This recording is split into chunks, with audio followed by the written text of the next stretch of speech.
50 decimal জায়গা জুড়ে বাণিজ্যিকভাবে মাছ চাষ করছেন বিয়ানীবাজার পৌরসভার কসবা গ্রামের হাজী মাহবুবুর রহমান।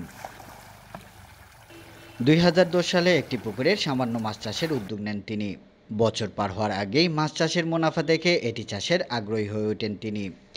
একে একে এখন 3টি বিশাল পুকুরে 7,000-এরও বেশি মাছ রয়েছে তার। প্রতি 4 মাস অন্তর অন্তর বিক্রি করেন। সব খরচ বাদ দিয়ে বার্ষিক 2.5 থেকে 3 লক্ষ টাকা আয় হয় তার। আমি বিগত 2010 সাল থেকে এই ফিশারি ব্যবসার সাথে জড়িত আছি। প্রথমে ছোট পরিসরে শুরু করি, তারপরে আস্তে আস্তে এগুলার মোটামুটি একটা ভালো লাভ দেখে আমি আস্তে আস্তে আরও পুকুর 3-4টা আরও বৃদ্ধি করে এখন বড় পরিসরে করাতে দেখা যায় যে আমার বাৎসরিক একটা লাভও আসে, 2.5 থেকে 3 লক্ষ টাকা আসে। সাথে সাথে আমার পারিবারিক চাহিদাও মেটাই।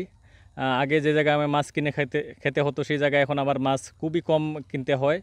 আমার এখানে মাছ 5-6 প্রজাতির আছে: রুই, মৃগেল, কাতলা, সরপুঁটি, পাঙ্গাস, তেলাপিয়া।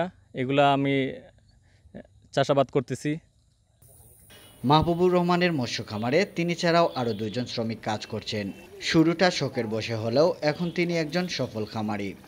এটি একটি লাভজনক পেশা উল্লেখ করে এই উদ্যোক্তা জানান, অন্য কেউ চাইলে যে কোনো ধরনের সহযোগিতা করবেন।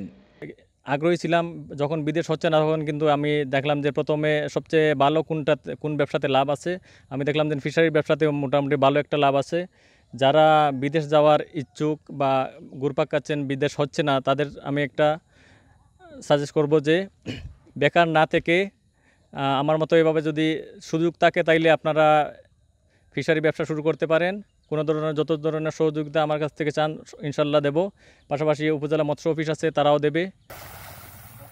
বিদেশ যাওয়া কিংবা চাকরির পিছনে না ঘুরেও কিভাবে সমাজে প্রতিষ্ঠিত হওয়া যায় তার উজ্জ্বল দৃষ্টান্ত মাহবুবুর রহমান।